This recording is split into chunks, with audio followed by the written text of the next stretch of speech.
नमस्कार साथियों, मैं आपका मित्र आशीष तायल WCL संवाद की इस कड़ी में आपको मिलवाने जा रहा हूं वेस्टर्न कोलफील्ड्स लिमिटेड के भूतपूर्व chief general manager Shri RC Sanodia साहब से। सर, आपका इस कार्यक्रम में बहुत बहुत स्वागत है। नमस्कार। नमस्कार तायल साहब।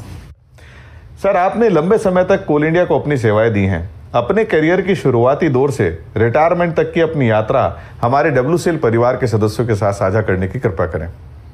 मेरा स्कूलिंग मध्य प्रदेश में हुआ और ग्रेजुएशन, इंजीनियरिंग का ग्रेजुएशन रायपुर से किया। वहाँ government college of engineering and technology, आज की जो NIT है, और उसी टाइम ही हम लोग का सिलेक्शन कोल इंडिया में हो चुका था। तो हम लोग डायरेक्ट 16 जुलाई 1980 को ही नकोड़ा माइंस में मैंने as a junior executive training योगदान दिया और वहाँ से हमारी जो कोल इंडिया की यात्रा शुरू हुई। उस टाइम में ओल्ड वर्धा वैली एरिया हुआ करता था, वो वहाँ पे काम किया। 2000 में मेरा ट्रांसफ़र BCCL में हुआ। वहाँ मैं 2005 तक BCCL में रहा और M2 के प्रमोशन के बाद पुनः WCL में आने का मौका मिला कन्हान एरिया में, जहाँ मैं तानसी का प्रोजेक्ट ऑफिसर रहा 1 साल और 1 साल general manager operation Kanhan area रहा।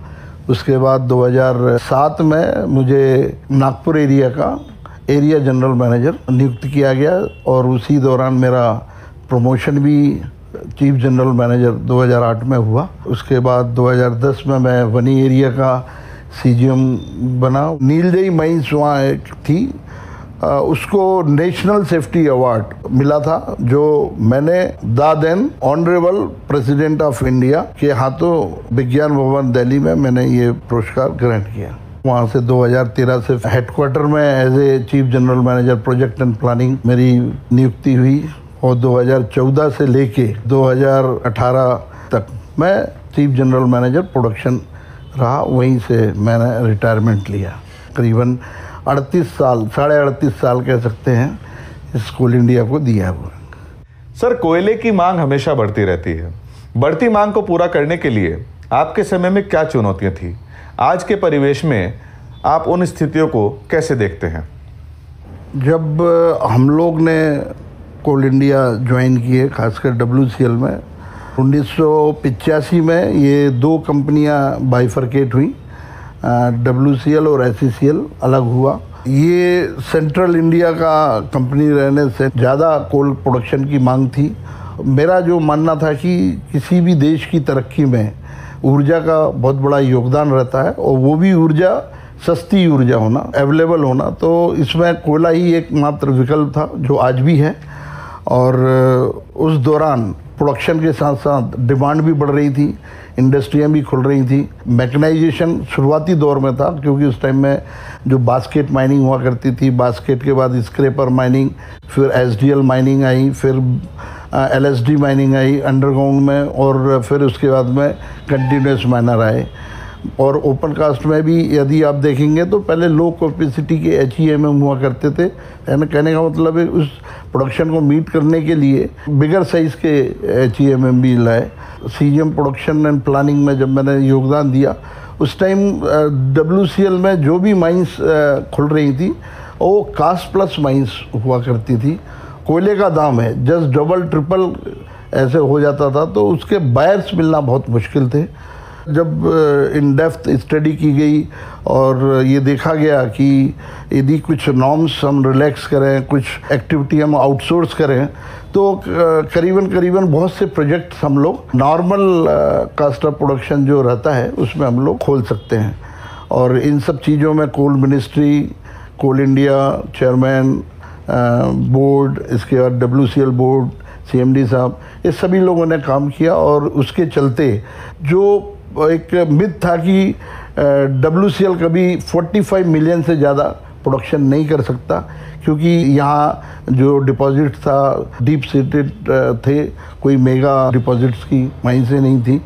बट इन सब चीज़ों को ओवररूल करते हुए WCL ने जो प्रोडक्शन एक टाइम पे करीबन 40 मिलियन के नीचे पहुंच गया था, वो आज 60 मिलियन को हम लोग क्रॉस करने जा रहे हैं।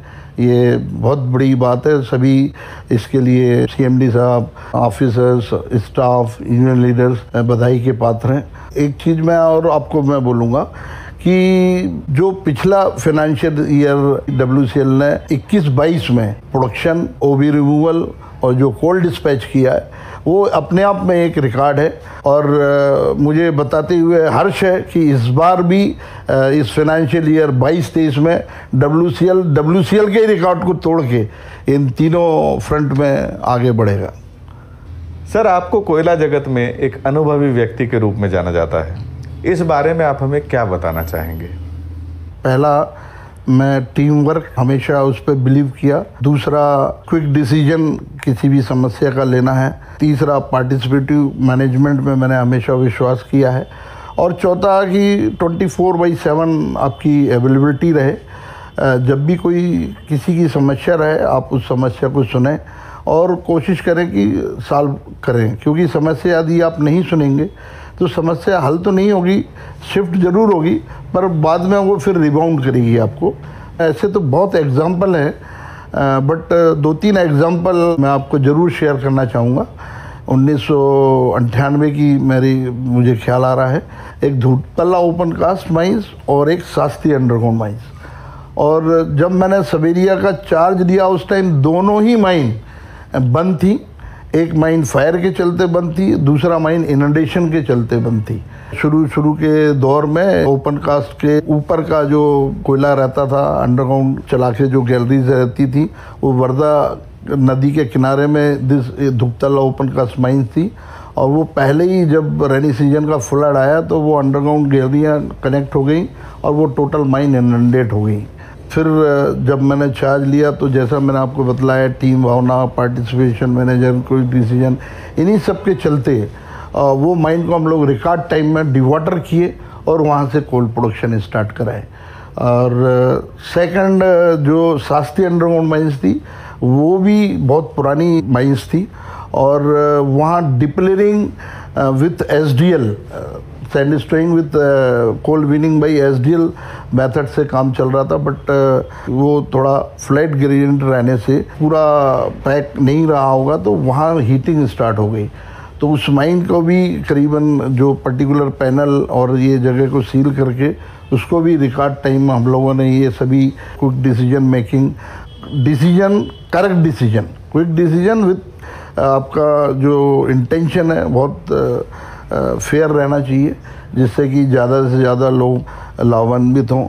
और एक और मैं वाक़या बतलाना चाहूँगा। जब मैं CGM वनी एरिया था, वहाँ एक मंगोली माइंस थी, वर्धा नदी के किनारे ही थी। वहाँ पहले का OB डंप किया हुआ था, वो स्लाइड होके नदी तक पहुँच गया था। तो इससे बहुत आलोचना हो रही थी कि नदी को ब्लॉक कर रहे हैं, हम लोग का कल्चर ठीक नहीं है। बट जैसा मैंने बोला कि हमारे जो DGMS के ऑफिसर्स हैं, हमारा सेफ्टी डिपार्टमेंट है, हमारे जो पुराने वर्कर जो वहाँ काम करे, स्टाफ, इन सबको कॉन्फिडेंस में लेके फिर हम लोगों ने एक स्ट्रेटेजी तय की। जहाँ भी पुराने डंप हैं वो मोस्टली ब्लैक कॉटन के ऊपर हम लोगों ने डंप किया हुआ। और ब्लैक कॉटन में एक प्रॉपर्टी होती है पानी खींचने की, पानी को वो एब्जॉर्ब करने की और बनाए रखने की, पानी रिलीज़ नहीं हो पाता। तो उस चीज़ को हम लोगों ने सभी से समझा और ये कोशिश की कि जहाँ भी अब नए डंप आएंगे, और एक SOP टाइप हम लोगों ने तैयार किया था और DGMS को भी सबमिट किया हुआ था कि हम ट्रेंच, जहाँ भी डंप करना है ट्रेंच पहले खोदेंगे, जिससे कि maximum black cotton soil up to 5 metre तक का हटाया जाए। उसके बाद में हम लोग डंपिंग स्टार्ट करेंगे। आजकल तो सॉइल मैनेजमेंट टेस्टिंग का भी मैंने आपके पुराने संवाद में CMPTI के जो हमारे RD हैं उनके संवाद में सुना। ये बहुत अच्छी टेक्निक है। और क्योंकि हमारा काम सिर्फ समस्या तक नहीं है, समस्या के निदान तक है। और हम लोग ऐसी हर चीज़ करें कि जिससे कि भविष्य में भी समस्या ना हो, क्योंकि आप तो निकल जाएंगे बट कंपनी तो रहेगी। जो आज समस्या वो और दुगने रूप में सामने आएगी।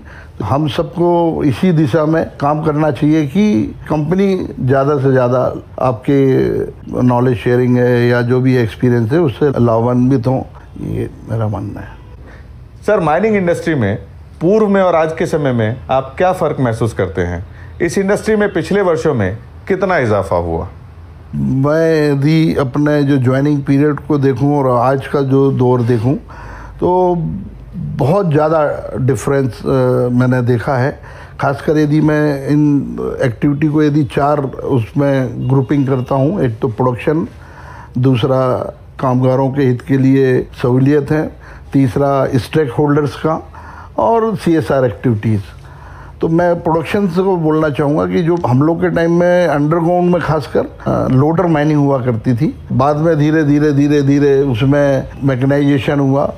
सेम ओपन कास्ट में यदि देखेंगे तो लो कैपेसिटी के HEMM थे और आज बड़े बड़े कैपेसिटी के HEMM हैं, तो उससे प्रोडक्शन भी बढ़ा, कास्ट ऑफ प्रोडक्शन भी मेंटेन हुई या कम हुई, और आज जो कॉम्पिटिटिव वर्ल्ड है उस ओर भी हम लोगों ने ध्यान रखा। यदि कामगार की सहूलियत और दूसरी चीज़ों को देखें तो आप देखेंगे कि WCL कोल इंडिया ने नए नए हॉस्पिटल्स खुले हैं, बच्चों के लिए स्कूल्स, अच्छी रहन सहन का स्तर बढ़ा है और फैसिलिटी बढ़ी हैं, रोड्स हैं, लाइटिंग है, और हेल्थ के लिए डिस्पेंसरीज हैं, और सेफ्टी में भी अंडरग्राउंड ओपन कास्ट और नए नए इक्विपमेंट आए हैं। और हमारे जो स्टेक होल्डर्स हैं या जो नियर बाई हमारे जो विलेजर्स हैं, CSR एक्टिविटी पर्टिकुलर आपका अमाउंट उनके लिए स्पेंड किया जाता है, जिससे कि उनका भी स्तर बढ़े। तो मैं कहूँगा कि आज के दौर में उन्हें हर चीज़ की सुख सुविधाएं मिली है। और मेरा ऐसा मानना कि जब कोल इंडिया 1980 में ज्वाइन किया था और आज जो कोल इंडिया है, यदि आप ग्रोथ वाइज देखेंगे तो मोर 600% का ग्रोथ आप पाएंगे। सर, WCL को आगे बढ़ाने में मशीनीकरण की क्या भूमिका है? अब देखिए, WCL हर फ्रंट में आगे जा रहा है। अब मैं बात करूंगा पहले अंडरग्राउंड की। तो अब देखिए, पहले जो वर्कर्स होते थे वो राइट फ्रॉम RC ऑफिस से लेके फेस तक पैदल जाते थे। WCL ने इनिशिएटिव लेके मैन राइडिंग सिस्टम्स ज़्यादातर जो भी अंडरग्राउंड माइंस है वहाँ पे स्थापित किया है, जिससे कि वर्कर अपना मैक्सिमम टाइम अपने कोल प्रोडक्शन में दे पाए, विदाउट इन्हें थकान के वो ये कर पाए।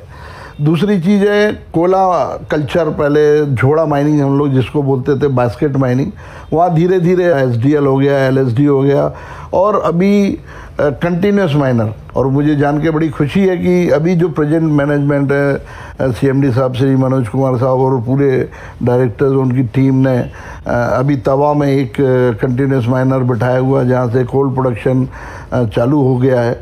और आने वाले समय में मैंने जैसे सुना है कि 15 और कोल माइन अंडरग्राउंड माइंस में कंटिन्यूस माइनर बिठाने जा रहे हैं। ये समय की डिमांड है और ये राइट टाइम है आज अंडरग्राउंड की तरफ ध्यान देना। ओपन कास्ट में तो we are at par with the national international standards, और मेरा पूरा उम्मीद है कि आज की जो मैनेजमेंट है, WCL मैनेजमेंट माननीय श्री मनोज कुमार साहब के नेतृत्व में इस दिशा में कार्यरत है, और जल्द ही जो यहाँ का जो नेगेटिव प्रोडक्शन का ट्रेंड है उसको अरेस्ट करके ये पॉजिटिव ट्रेंड में ले जाएंगे, और जो करीबन 10 मिलियन का इन्हें एक टारगेट लेके चल रहे हैं कोयले का फ्रॉम अंडरग्राउंड माइंस, इसको अचीव करेंगे। सर, WCL के बारे में आज के परिवेश में आप क्या सुझाव देना चाहते हैं? WCL के जो कोल प्रोडक्शन है या जो एक्टिविटी है, चाहे CSR बोले, चाहे कामगार के हित की सेहत है और स्टेक होल्डर्स का देखें, तो बहुत अच्छा इनिशिएटिव है। और प्रोडक्शन लाइन में मैं सिर्फ यही कहना चाहूँगा, एक टाइम के बाद उस डेप्थ से कोयला निकालना ओपन कास्ट की विधि से ये सबके लिए परेशानी का सबब बनेगा, इसलिए this is the right time to go for underground. Sir, सेवानिवृत्ति के बाद आप अपनी दिनचर्या के बारे में हमारे WCL परिवार के सदस्यों के साथ साझा कीजिए। इस संबंध में बतलाना चाहूँगा, जैसे नॉर्मल एक रूटीन है, शाम को घूमना, सीनियरों से मिलना, ग्रुप डिस्कशन रहना, सुबह अपना योगा या छोटा मोटा जो एक्सरसाइज है फिट रहने के लिए, वो अपना बनाए रख के खुशी और प्रसन्न रहते हैं। और जैसा कि आपने public relation council of India की स्थापना की नागपुर में, और महाराष्ट्र स्टेट के आप हेड भी हैं, उसी तरीके से इंडियन माइंस मैनेजर एसोसिएशन की हम लोगों ने 2014 में स्थापना की और मैं उससे हमेशा जुड़ा रहा। उसमें हमारे रिटायर्ड एग्जीक्यूटिव, डिप्लोमा होल्डर्स, जो degree holders, junior executives, middle level executives, उन सबको हम लोगों ने इसका मेंबर बनाया। और जो पहले करीबन 150 मेंबर्स होते थे, आज हमारे पास मोर देन 400 मेंबर्स का ग्रुप है। हर क्वार्टर में एक छोटा सा टेक्निकल सेमिनार आयोजन करते हैं और इसी तरीके से हम लोगों ने 2017 में एक नेशनल सेमिनार अंडरग्राउंड को लेके किया था और 2019 में हमने फिर इसमें VNIT इंस्टीट्यूशन है, Ramdev Baba college of engineering and management, तो इनको भी साथ में जोड़ा। इस बार हमने 2022 में WCL की मैनेजमेंट, उनका सहयोग, मॉयल है, उनका सहयोग लेके एक इंटरनेशनल सेमिनार हम लोगों ने 3 और 4 को होटल तुली इंपीरियल में इसका आयोजन किया था और हमारे माननीय CMD साहब श्री मनोज कुमार साहब भी फंक्शन में थे और श्रीमान हमारे गडकरी साहब केंद्रीय मंत्री, उनने थ्रू VC इसका इनॉग्रेट किया था और इससे बहुत से लोग लाभान्वित हुए।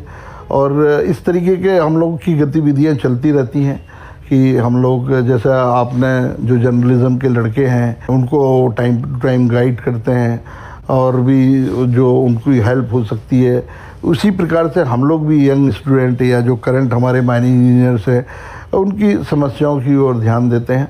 ये सब चीज़ बोलने का मेरा मकसद ये है कि आज जो हम लोग इम्मा को बनाए रखे हैं, इसका मेन मकसद है जो हमारी इंडस्ट्री है, कोल इंडस्ट्री है, उसको ज़्यादा से ज़्यादा हम लोग से या जो हमारे रिटायर्ड एग्जीक्यूटिव है उनका योगदान मिलता रहे और वो बेस्ट मैक्सिमम इंडस्ट्री को हम लोग दे सकें। सर, आज के इस कार्यक्रम में आप हमारे साथ उपस्थित हुए, आपने बहुत ही महत्वपूर्ण जानकारी हमारे WCL परिवार के साथ साझा की, इसके लिए हम आपका आभार मानते हैं। आपका धन्यवाद है। नमस्कार। नमस्कार ताहिल जी, मैं आपको और आपकी पूरी टीम को जो संवाद को आप लोग चलाए हुए हैं, मैं धन्यवाद देना चाहूँगा तहे दिल से। ये एक ऐसा कार्यक्रम है कि ना सिर्फ आप ऑर्गेनाइजेशन और जनरल मास का गैप कम कर रहे हैं, जबकि उनके बीच में एक आप लिंक भी बने हुए हैं और इस संवाद के माध्यम से जो भी HODs हैं, जो एरिया जनरल मैनेजर्स हैं या जो भी विभागाध्यक्ष हैं, वो अपना विभाग के बारे में पूरा जो क्या पहले स्तर था, फिर करंट क्या है और आने वाले समय में क्या होगा, इसकी आप जानकारी सबको देते हैं। और ये जानकारी किसी पर्टिकुलर लेवल तक ही सीमित नहीं है, इसमें हमारे कामगार हैं, हमारे यूनियन लीडर्स हैं, हमारे ऑफिसर्स हैं, हमारे स्टेक होल्डर्स हैं और जनरल मीडिया तक ये पहुंचती है। ये बहुत अच्छा कार्यक्रम है। इसके साथ ही साथ आप एक जीप ज्योति करके भी एक कार्यक्रम चलाते हैं। उस संबंध में मेरा कहना है कि आप ना सिर्फ कामगारों तक बल्कि उनके परिवार तक आपने WCL की पहुंच बना दी है, उनके लिए लॉयल्टी स्थापित किए हैं। बहुत से लोगों को नहीं उतना ऑर्गेनाइजेशन के बारे में मालूम रहता परिवार के, बट आपने इस माध्यम से जो बच्चे या जो परिवार के सदस्य अच्छा काम कर रहे हैं, उत्कृष्ट काम कर रहे हैं, उन तक आपने अपनी पहुंच बनाई है, जिससे कि जो आज का युवा है या युवा पीढ़ी है, उन परिवार के सदस्यों को, बच्चों को देख के वो भी कुछ करने की इच्छा रखे, आगे बढ़े। ये संवाद कार्यक्रम को तहे दिल से बधाइयाँ और आप इसको हमेशा चालू रखें, क्योंकि इस तरीके का प्रोग्राम मुझे तो नहीं लगता कोल इंडस्ट्री क्या बाकी भी आज हमारी जो अदर इंस्टीट्यूशंस हैं पे चलता हो। और धन्यवाद इस संवाद के कार्यक्रम की आयोजन के लिए और आपने मुझे समय दिया, धन्यवाद। Thank you sir.